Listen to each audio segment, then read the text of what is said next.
Alright, hello everybody. In this video I am basically going to try to explain to you this patch I made for a performance. And before setting this all away, I just wanted to share how this came to be. So basically this is a hybrid patch using Eurorack and Ableton via this amazing module DS9 that allows me to connect the modular world to my computer. So basically this is the preview of kind of a rough state of this patch.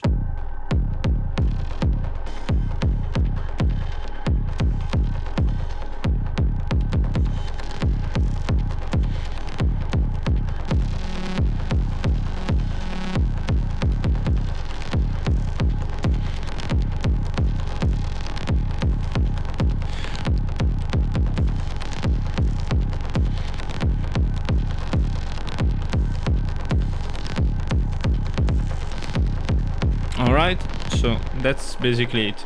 It is not in the perfect place I would like it to be, because obviously I've been messing up with this during the performance itself, but basically the patches, the patch cables and the computer setup is there. So, how did I start making this? The first thing I started with was the blank Ableton set and the blank rack. And one of the new things I brought to this particular performance was that I bought this magic module, which is the Ultra Kick, and the name says it. It is basically the end game kick. It is exactly what I wanted it to be. It just works and it does what you want it to do, and it does not complain, does not need anything else to do the job it has to do. It is just really good kick for, especially I would say for harder stuff. It can do softer stuff as well, but it is, in my opinion, built to be driven hard. All right, so as I was saying, as I started with a blank patch, and basically in these cases, what I like to do first is to think about the audio stuff before. Then I basically connect all the triggers, and obviously the clocks are the first. So those are the base. I do not have the clocks set up here, but the idea is there. And after the clock, so the order is clocks, audio, triggers, and then CV. You know what? Let me set up the clocks, because that way it sounds way better. Hang on. The clocks are here. So yeah, again, the clocks are getting basically generated in Ableton. Maybe I should explain this part as well. So here is how I done it. Obviously, I am using the Ableton's CV tools. So here I have a 16th division, and I'm sending both the clock and the transport, which is basically the reset. So I have the clock on the 7 and the reset on the 8. So that gets multiplied and sent all around the modules I need to clock and reset. So the steppy, the nice gallop. I have a clock for the Batumi just to have this LFO going. It doesn't really have a reset input, so it just resets itself after a while when you send the clock in. And I have the reset on the voltage block. This is basically, sorry, the basis of all of my modulation. So this way, when I hit play on the computer, as you can see, everything gets synchronized, everything is working in sync with the BPM on the computer. So once you have this is basically my default patch. I always have this set up. I started to think about the audio. So how do I think about the audio? I think about my generation and my processing, my mixing, and how I'm planning to output all of this stuff. So in this patch, what are my generators? My generators are basically my voices. So I have the BIA, which I used to use as a kick, but now I have a dedicated kick. So that is better. And this is basically used as a bass or a drone, if you would like. Also, I have the Manis, which is another voice. I use it as a lead or a bass, depending on the situation. I have a couple more drum modules, which here are the Kraken, which is basically a snare, but you can use it also as a noise if you really want to. And the Fracture, which is basically heads and stuff and noises. And the kick, obviously, as the kick itself. So what is the routing of the audio here? The generation parts are getting sent to basically these two modules to be processed and to make them interact between themselves.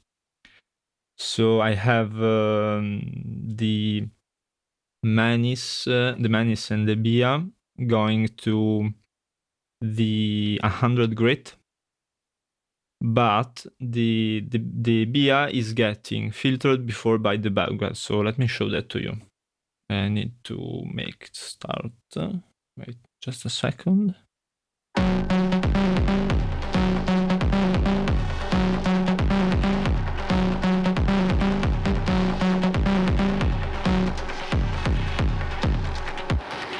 Okay. Maybe I can turn off all of my additional effects on the computer so you can hear it better.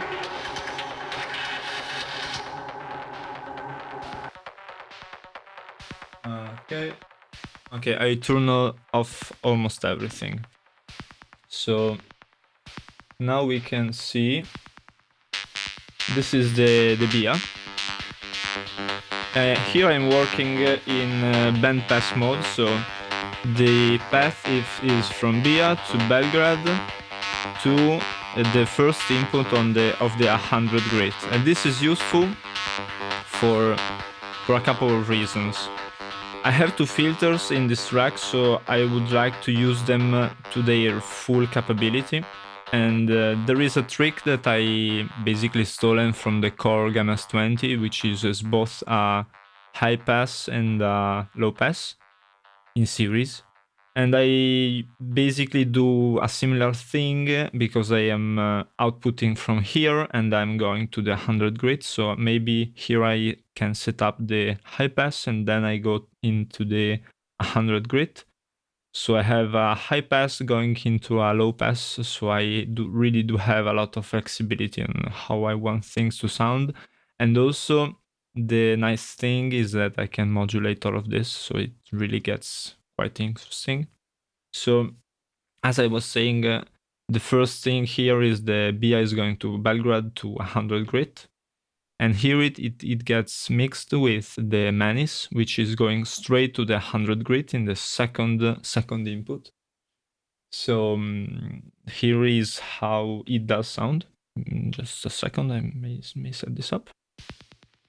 So you have to obviously turn off on the volume, and this is useful to bring it in or off the stage.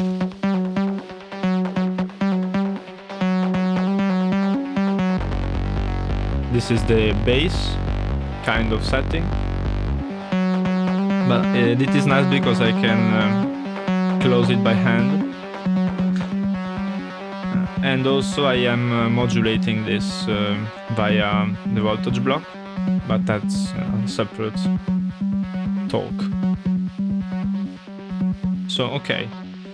Together they can sound like this. So I turn both of them on. And also I can do this manually during the performance.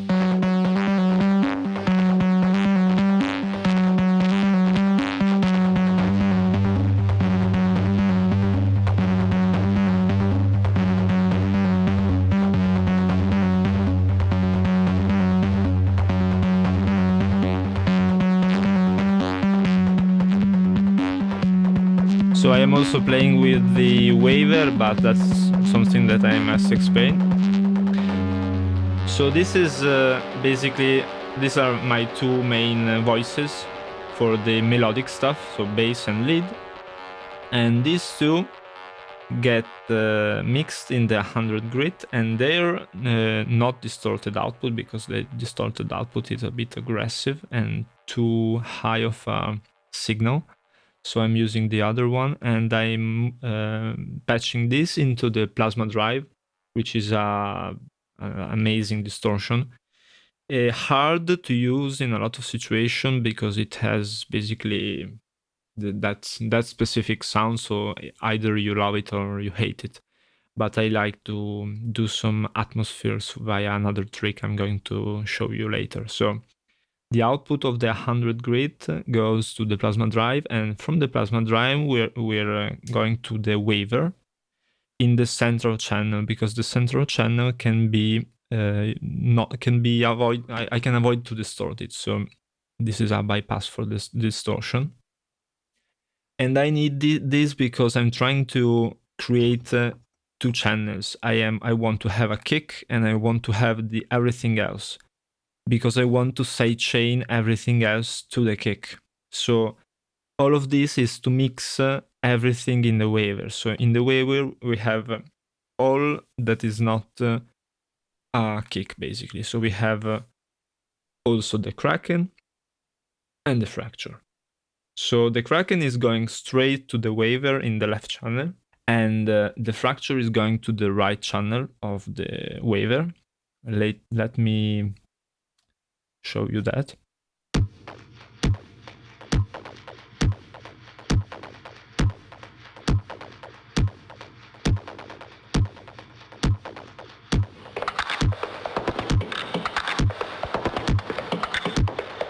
So this is only the fracture. You also hear a lot of reverb from all of the rest of my Ableton chain. And here is the Kraken, which doesn't really sound amazing. I don't really have a ton of success getting great sounds of this module, but it does work sometimes.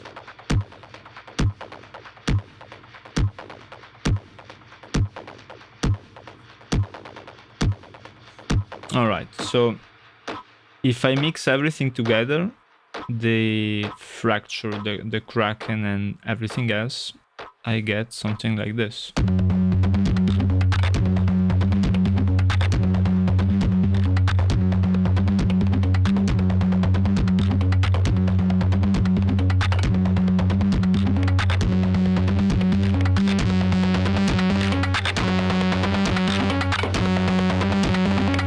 So what am I doing here with the dark matter? So the next step is from the waiver, which has everything, we are going to the feedback input on the dark matter, because what I want to do is to use its capability to sidechain stuff to create that sidechain against the kick. There are many ways to do it, but I do really like it to do it with the dark matter, because I have this amazing crossfader, so I really can dial in the amount of compression and space that each of the instruments are getting, also volume. So if I move it all full right, what I hear is only the feedback input. So I hear all of the mixes from which I was explaining before. So here it is. But if I move it to the left, what I hear is just the kick.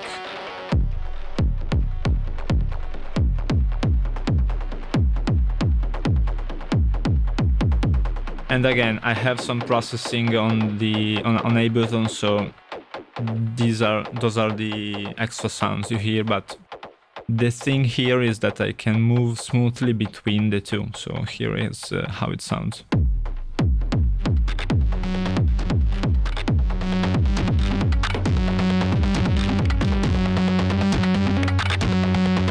So can you hear that? That is a transition that you can do. And that is really useful in a live performance, because obviously you are trying to build some transition of energy. This idea of moving between states of energy is really important in a live performance for me, because I don't really like to hear the same thing for I don't know 2 repetitions, 4 repetitions. That is the maximum I can really tolerate before I need some change. So this allows you again to you can move between the two states, and like a DJ you can prepare the other thing while you are not listening to it. So if I am on the left, so I have the kick, I can perform some changes on my modules, in this case on my hats, on my snare, on my basses, on my leads, without listening it live. So this is nice if you want to perform like a drop, like something that comes suddenly. And it is nice because you can change your whole sound and prepare it while your kick is like coming out to the audience. So the audience is just enjoying the kick, or the other way around. If you are if you are outputting your leads, your group, you can change the kick. I do often do this.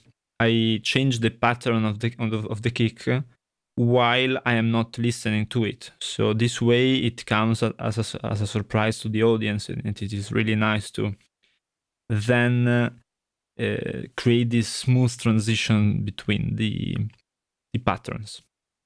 All right, so this is basically, as you can understand, the heart of my performance. So I always have my hand here on these sliders, and that is also the motivation for me to have them together, because I can use one hand to do a lot of stuff here, and also I have another hand free to do other changes, to change my sound here while I change the mix, or to move the filters, and that is really useful. Basically, this was the heart, and also some tricks that the dark matter can do, which I did not say yet, is that I can change the equalization of the second channel. So this is how it sounds. Full bass, full highs, kind of a middle ground. And also I can bring in the distorted version of the first channel.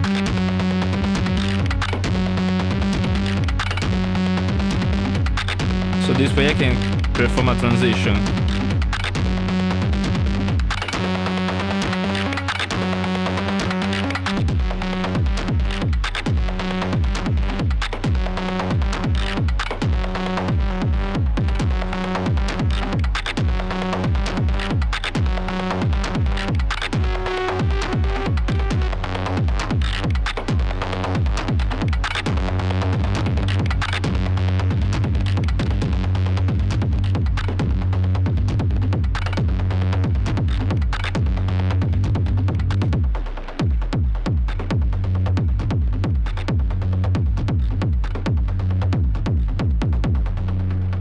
Alright, so this is how I use all of these elements together. So I move between the volumes, between the equalization, between the crossfade, between the kick and the everything else, to create all of these amazing transitions and movement.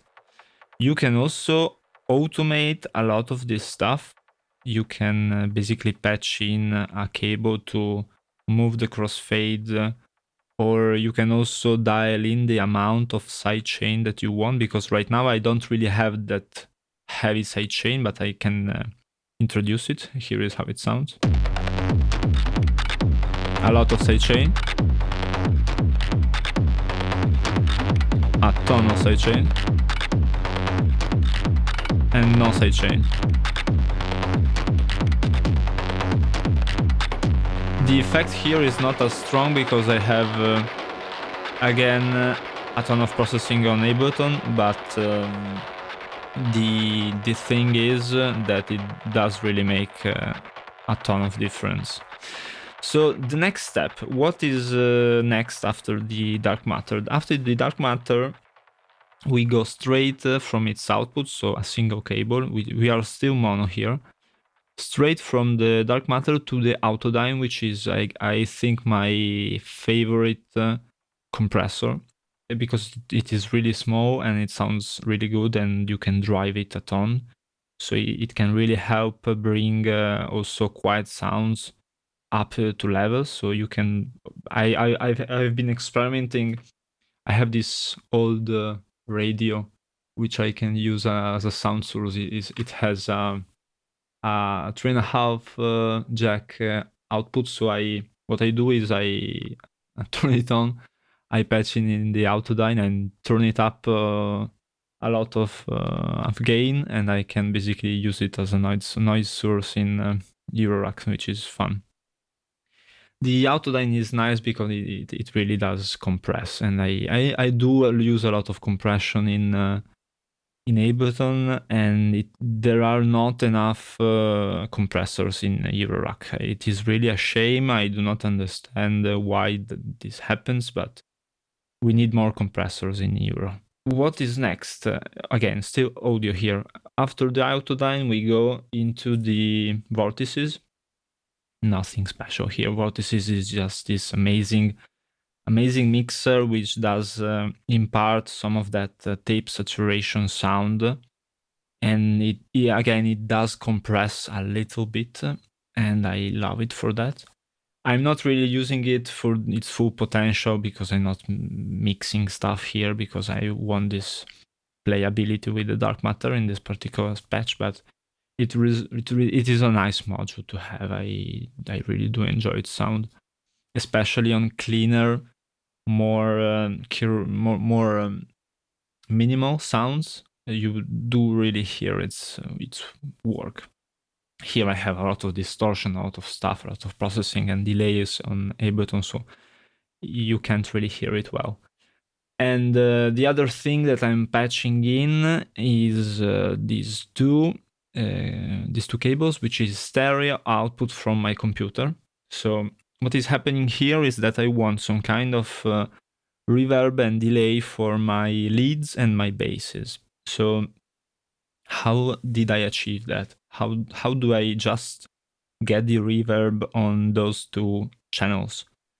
What I did is to multiply basically the output of the plasma drive. So here is its output, and I did multiply it to one of the inputs of my S9.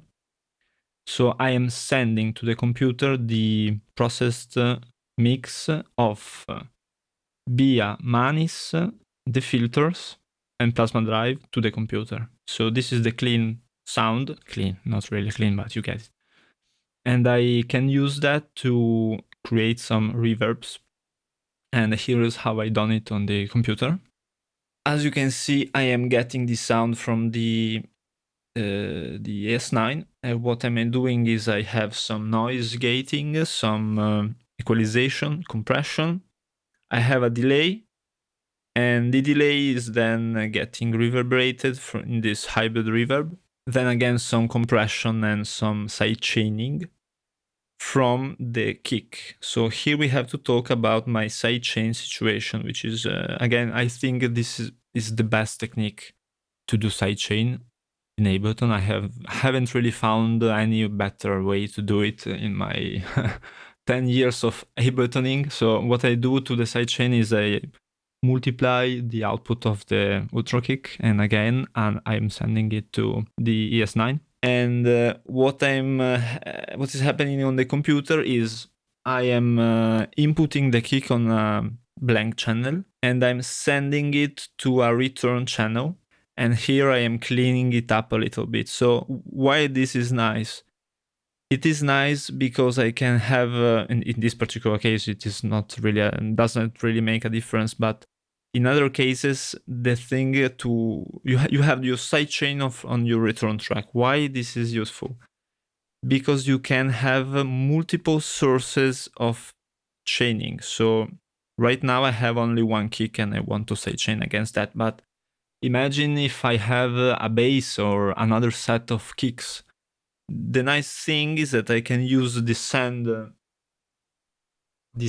knob to send small or big amounts of sound to be sidechain against. So in my other projects, I have like 2 or 3 kicks or 2 or 3 basses, and I decide the amount of sidechaining that I want to get. So that is really nice. I do not send the chain signal to the master. It is just there. So other channels can use it. Here is how I do it. Basically, here is an example. So this is the classic way I do it. So sidechaining against that return channel. So this way I can also filter it and mangle it if I need to. Again, this is the processing of the send of the manis and leads. Basically, this is the full modular audio path, because after the vortices, we are getting that delay and reverb I was talking about before. And then we go straight to the S9 to go to the computer. And what is happening audio-wise on the computer? So on the computer, what is happening is that so the processing of on the raw modular level is a bit of high passing, sorry, just to clean the low end. I can basically use the knob to select how much high pass or low end reduction I get. Also OTT to get the high frequencies up a little bit, because the output of the vortices is a bit dark, and I like it about it, but in this case I really couldn't do that. And some delay. This is some delay processed with a bit of distortion. Again, here is how it sounds. So here you can hear how it sounds. It just adds a little bit of extra. I mean, I want to fill the mix a little bit more with this. And I have a pack of reverbs. Reverbs are getting cleaned on the low end, and I have, in this case, 3 of them doing different things. It doesn't really matter what you do here, it just do it to taste. A thing that I kind of learned during this performance, which was the first time I really did industrial techno live, was that you have to respect the venue and the kind of reverb you get there. So the thing I did live was to reduce this a little bit, because we already have a lot of reverb on the venue itself, so I did reduce this quite a lot. I like to work and prepare my patches in a kind of a filled mix with a lot of reverb and stuff, but then live I do reduce it a little bit to match the venue and to respect the venue's natural sound. So after the reverbs, we have another bit of OTT just to bring the higher frequencies up, and that's it. Then we go straight to master. And on master, we have, again, some performance-oriented cleaning of the high frequencies, because that's really useful live, again, because some venues do have kind of not the best sound. So again, in this particular case, what I had is that I had a ton of high frequencies coming out, and they can be quite harsh to the public, to the people there. So I always have a filter to reduce them a little bit, to basically not cut the people's ears. That is really something that I pay a lot of attention, because a lot of people get it wrong, and I suffer when I go to hear music live. So yeah, we had this performance thing. This is the input of the granular processor that I have. Basically, you ignore this for our purposes of audio processing here. And I have a bit of extra distortion, really small amounts, 2 and 3%, nothing special. Again, some compression, some extra compression, and here we have extra compression basically. So these are all stages of compression that I do use for getting the sound that I want to get. And basically that is the path from the modular to the speakers, the full audio path. Some extra things to mention regarding to audio. What are some extra things I have in Ableton? As I was mentioning before, I have some granular processing going on. So here is what it is doing.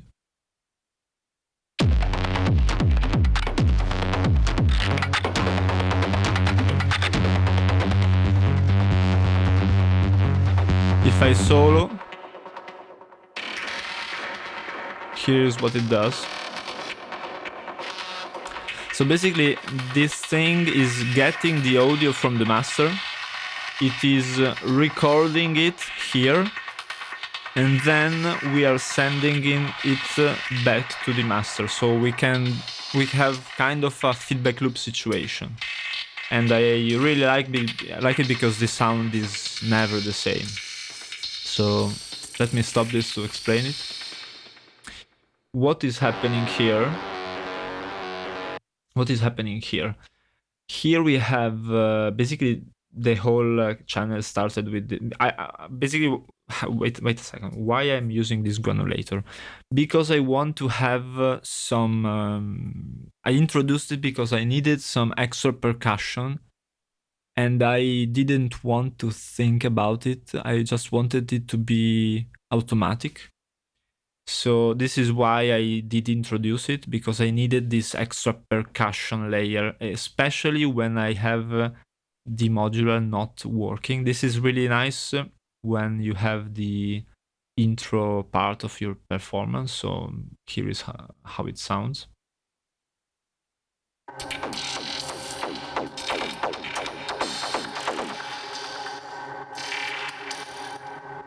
So when I'm starting my performance, this is what you hear. And then I maybe change the atmospheric part. And again, the granulator is taking the output, the sound from the master, so it does match the overall sound that you have. It's really nice.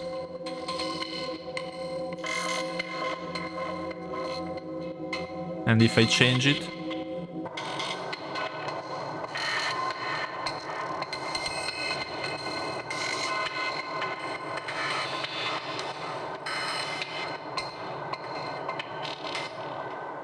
okay, so what is missing now is just this Atmo. The Atmo is its purpose is to create kind of a space to ground your performance in. It is not. It wasn't nice to just hear this silence when I silenced off all of my sounds in the modular, because often you have to do it because you need to change your patterns, maybe your cables, your sounds, your mix.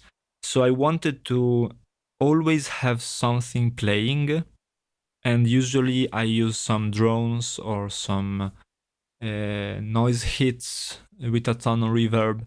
This time what I did is basically this single note of a drone, and then I heavily processed it. and I did freeze it so you can't really see what was here before, but some processing is still here. And basically this it looks like this. These are just drones with a ton of reverb and delay, with some EQing to shape it a little bit. And then here I have some delay and reverb to glue the parts when this changes. So when I change from one to the other, the problem is that it was too rough and I wanted to smooth it a little bit. So what I did is to add some long 16th reverb and delay and reverb. So this way, when it changes, it is really smooth. Take a listen. So now I change it. Without this, so if I do not have this,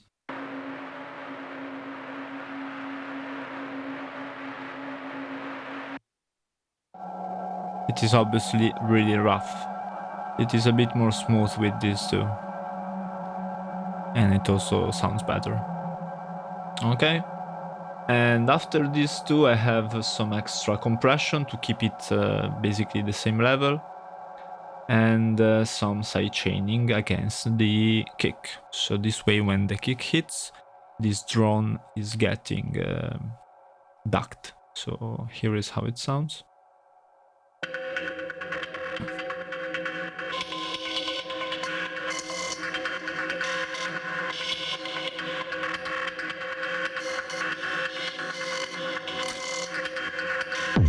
I obviously need to turn it on.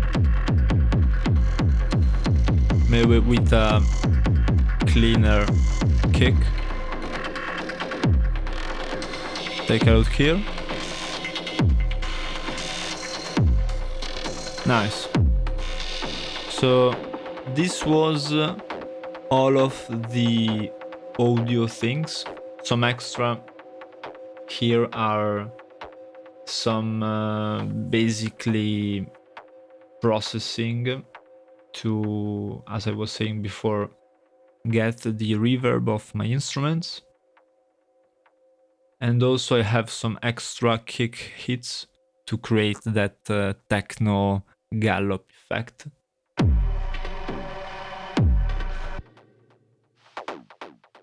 So when the kick hits, I do generate some additional kick hits, and they are high passed because I don't want to pollute my low end. And they are in ping pong, so you can really hear them. And I have this gate which creates a nice effect against the rest of my modular output. So here is how it sounds together without anything else. If I turn it off, nothing. Just the natural delays of the modular channel. And here is that extra. It is a little bit more techno like this. Maybe with another pattern.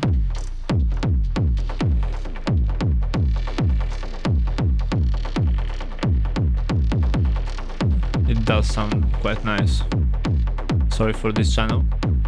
This is an extra channel that I left here because when I was using my laptop in the live performance, I expected to have some CPU constraints and problems. So what I did was I did record a couple, 25 of these grain loops. So this way, because the granular is really CPU intensive. So I expected in an emergency, what I can do is I can delete this channel and I can use the recorded version of that. So it wouldn't have sounded as well, but at least I could have it and do not have issues when I'm performing. I did I did assist to some artists which I really did like, and they had some issues live with the CPU and the heat of the computers, and I really try to keep an eye out for that. to be ready to have some CPU constraints. So yeah, these were basically all of the audio things. What I explained before was how all of the audio everywhere went and was processed. So again, just to repeat everything in a, in a summary, I have my generators, my voices going to the filters, and these two modules which do mix everything and allow me to change the relationships between their modules. Then we are going to a compressor and then to a mixer. Then the mixer is going to the computer where some additional processing happens. And on the computer I also have some atmospheres and some granulation to add some percussion elements. Now, what is the rest of the patch? Not much remains from a programming standpoint. Basically, I have these two extra channels that allow me to sequence everything. So not everything, I mean the main stuff, because I do not sequence everything on the computer. I do kind of a mix. So let's go one by one. The Basimilus is getting sequenced by the Steppy. So I have one cable here, and it does send the triggers to the BIA. So the BIA does not have any pitch control because it is just a bass, a drone, whatever I feel like it. I do not need pitch because I just wanted to get that punch. Then the Manis gets its trigger sequencing on the computer on this second channel. And again, these are triggers, but also the pitch it does not get sequenced on the computer because I want to be able to change it on the fly. So the pitch is getting sequenced on the voltage block, in particular on this first channel. So here is how it sounds.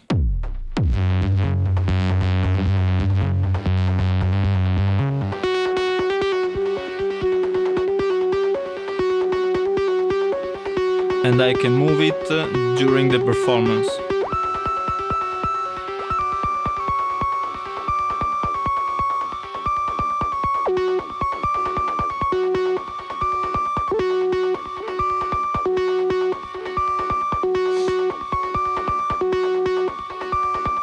Basically, this is the idea. So we have these two modules which both are kind of sequenced by the Steppy, the voltage block, and the computer.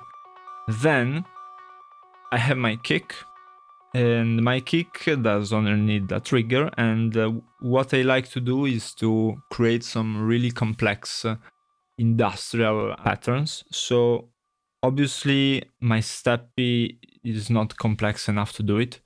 My voltage block is not complex enough to do it. My Knight's Gallop could do something similar to what I want to do because it does create those nice Euclidean patterns, but the Euclidean patterns are still not as really unique as I would like them to be. So what I did is use my amazing ES9 and my computer to just do what Ableton is good at, sequencing. So what I have on my computer are this list of patterns, and you can see them here, and they are quite long because they have all of the variations baked in. So let me show a couple of them to you.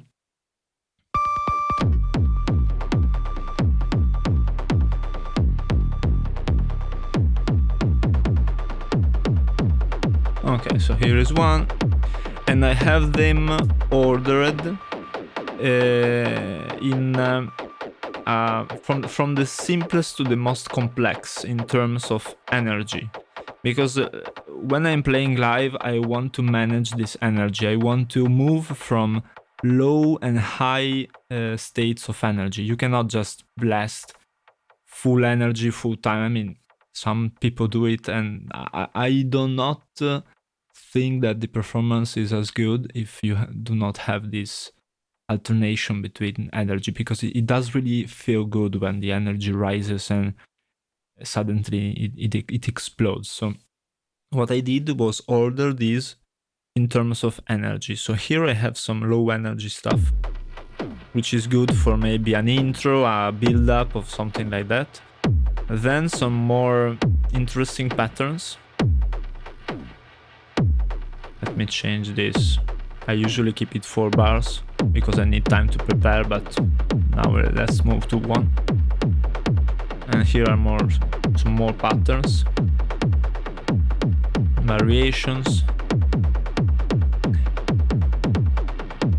And to hear them in context with some heads and stuff.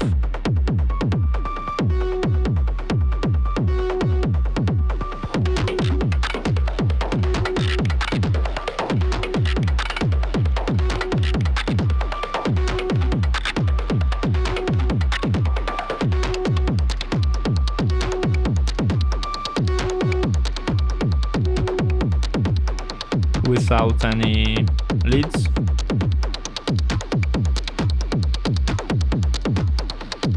All right, so here I have a ton of kicks, and the color basically tries to inform me of the content of this pattern. In this case, green is low energy, blue is we are going into something more interesting. This is just full 4 on the floor. And these ones are the most aggressive and rich and fast.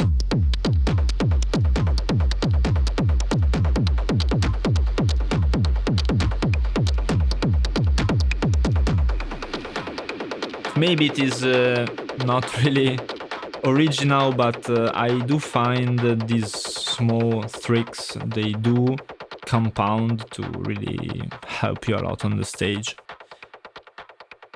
Alright, so these are my kicks, and they are basically getting outputted to, I think, this first channel, just into the trig of the ultra kick. And then we are going straight to the dark matter input to create that sidechain I was talking about. And what is missing? We have still to talk about the Kraken. The Kraken is getting sequenced by basically the Nice Gallop. The Nice Gallop is a trigger generator which has different tables of patterns. So it is kind of this computer stuff baked into a module with these really nice patterns. And you can change the kind of table that you have and variation. And the super nice thing about it is that you have a knob which allows you to move between different fill levels for that pattern. So let me show you that. I'm just sequencing hats and snares. Look at the light.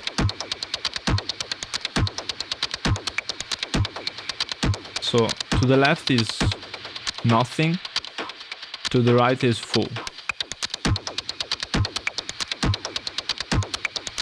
And that's nice.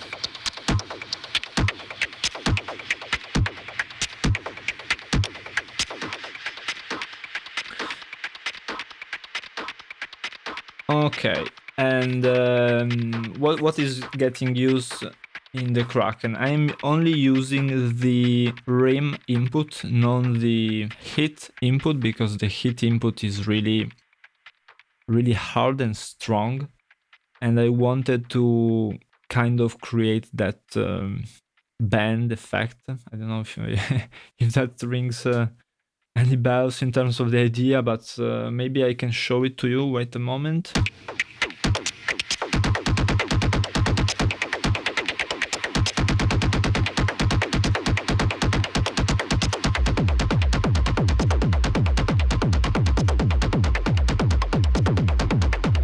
also manipulate it while you play.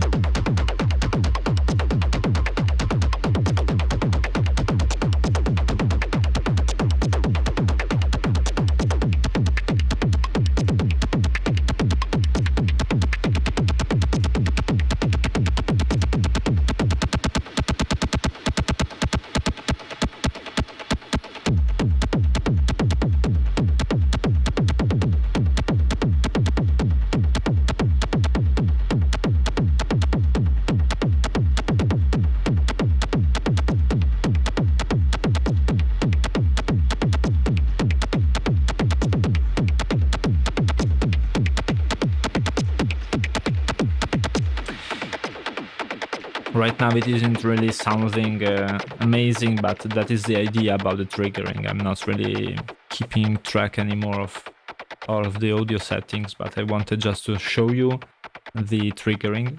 So that is, again, this is nice because I can move between these high and low states of energy and change my pattern on the fly without using my computer for everything. And yeah, on the fracture, the only thing that is missing is that I use another channel of the Steppy to trigger the main input trigger of the fracture. So I think this is the fourth channel. Yeah. So I do kind of create that.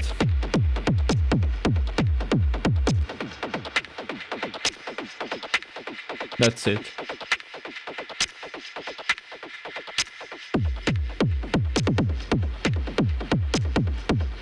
Oh, this is the one. Yeah, this is the one, sorry.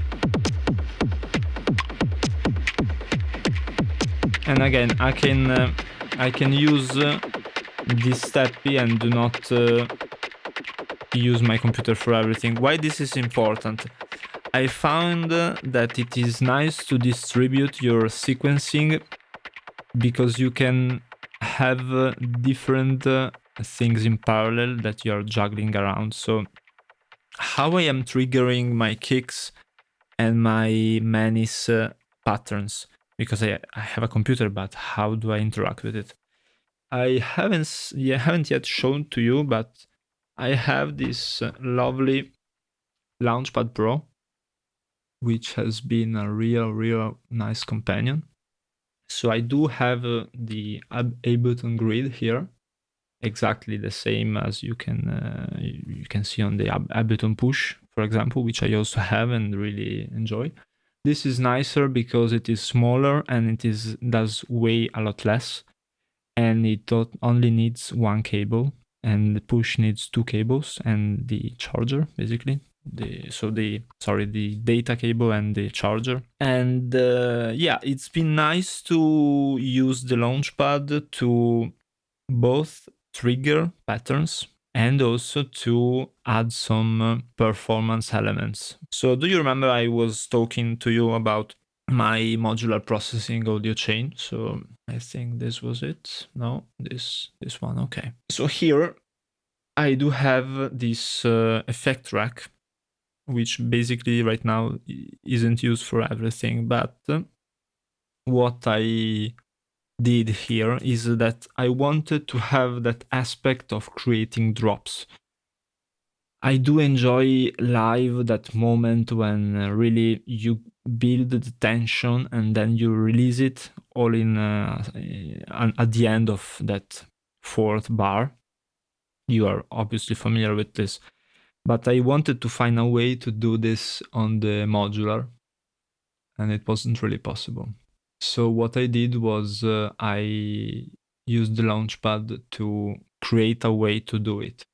So as I was saying, I needed a way to add that performance drop element to the modular performance.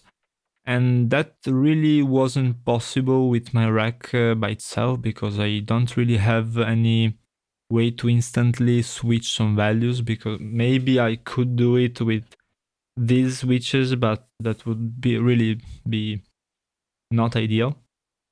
So what I did, I thought, okay, I have this Ableton, I need to use that. So my idea was initially, I have basically in the past experimented with a lot of different ways to achieve this, and some are better than others, obviously. But for this performance, what I did was basically to create a custom MIDI configuration of on the Launchpad. So here is what it looks like. So I have, sorry for the orientation, but my cable is not long enough. I have 6 faders, and the Launchpad is nice because if you touch it slowly, it does get up and down slowly. But if you hit it hard, it does instantly go to where you want it to go, and that is useful to build movement while you are not using it.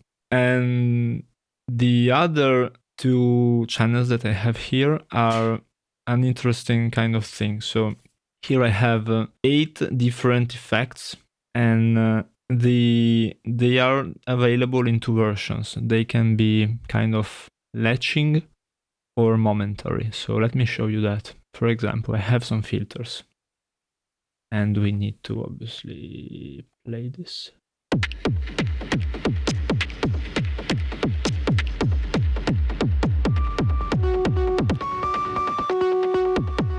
All right. So what I can do now is either toggle, for example, in this case, a low pass filter, because I have it mapped to the first one. Let me also show you on the computer how this looks like.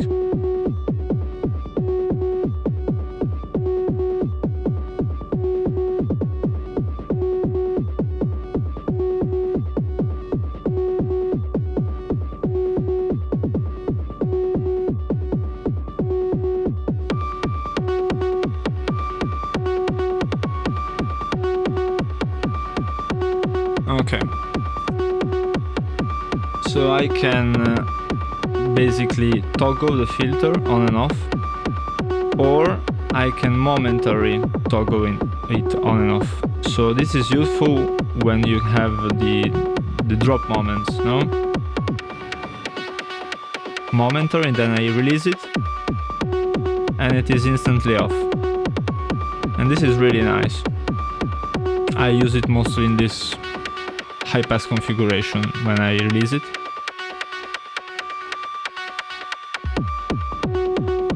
So that is really useful. I also have some other effects. For example, I have a reverb, I have a delay,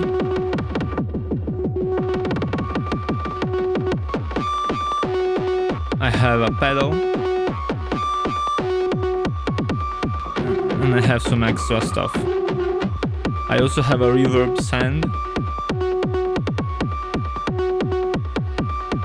Basically, this is getting used like this. And I can also move the parameters. Also toggle.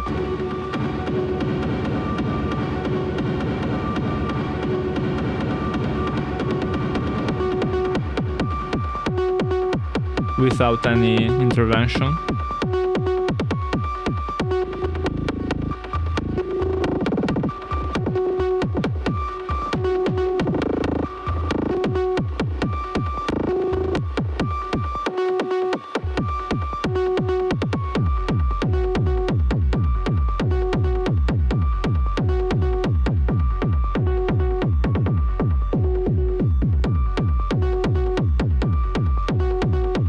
So this is another way to add something to your performance, add that performative element, which I was really missing before, and that really helped me to close this setup and to really be happy about it, because I have my atmospheres, I have my high-end processing for the extra kind of rhythmic stuff, the grain.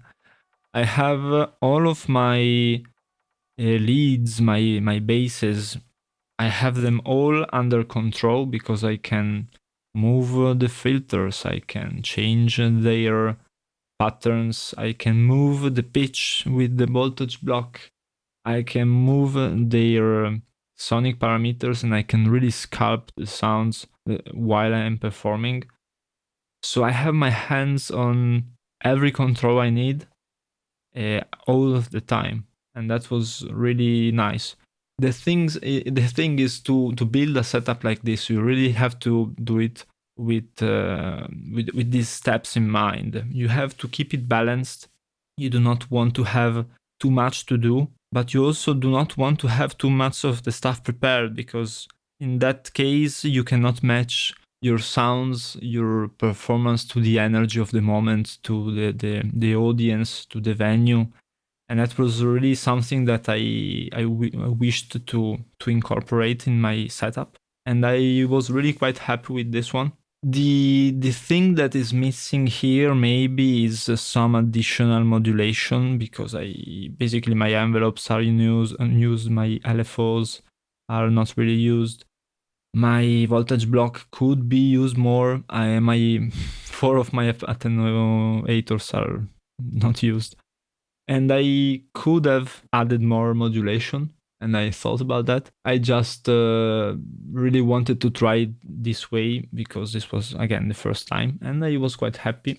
And because, again, live, you have to manage the complexity of the sound you are getting out, and maybe you do not hear everything as well as you do in the studio, so be prepared for that. The live sound you get is going to be different from what you were expecting when you're practicing this in your studio, in your room. So be prepared for that. I did brought my headphones with me. I did not really use them in the end, but I was ready. And again, you do really have to find your equilibrium, your kind of balance of how much things you want to do, what you want to control, and how do you want to use your gear. So think about it in terms of steps and areas, and just to resolve the problems you have. I did not have the idea to use all of these elements when I started. I just started to build the setup, and I thought, what am I missing? What do I want to do? And I solved that particular problem. So think about it in these terms, and I mean, I had good experience doing it in this way. So again, for the future, I think that this will be a good base for my performances. The next things I want to do is add some more modulation maybe, or change some of the way I mix my audio, because I want to have even more flexibility in some areas. The last thing I wanted to mention that kind of saved my bacon live was that I did add a filter on the master. So here is my filter, and it is just here before the compressors. I have a filter, and I have this reverb that I just wanted to have some extra effect on everything while I was changing the parameters, because I love to it is kind of a cheap way to do it, but it works for me. I do wash everything in a low pass reverb when I'm trying to really perform a big transition, and it works kind of well for me. Let me see if I can show you how that sounds.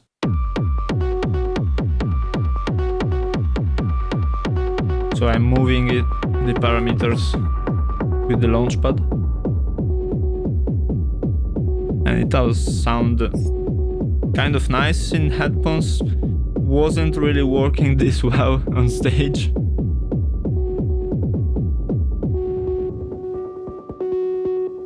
And then what I can do is I change the pattern of my kick and slowly bring it in.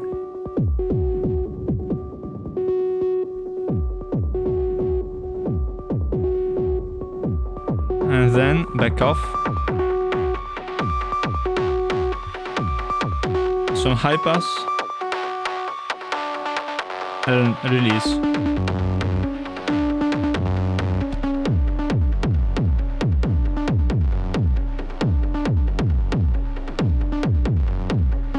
Again, high pass, momentary, and it is all really easy with this setup. So the last thing I wanted to mention, and I don't know if I talked about it before, but the thing was that I did have some high-end problems live, in the sense that I did have a ton of them. So the thing that really saved me was that I had this low pass filter always available to me, and it really did help because I managed this cutoff level often during the performance, to avoid overwhelming the audience with all of that high-end content, which can be really harsh. So maybe this is something that can help you as well. Always keep a low cut, high cut on your master. In this way, you can tailor it to the venue and the situation and the mixing that you are getting live. That really did help me. So I think this is basically it. I hope this was in some way interesting. I just wanted to make this video before getting all of these cables off. I wanted to talk about it because really, I really wish there were more talk about how to prepare for a live performance, what problems you have to solve, how to make it work for you in terms of sequencing, sound, transitions, compression. So I hope I did share some of this stuff with you in an interesting way. I hope you will be able to translate some of these ideas into your work. And that's it. Thank you for watching. We'll see each other next time. Bye bye.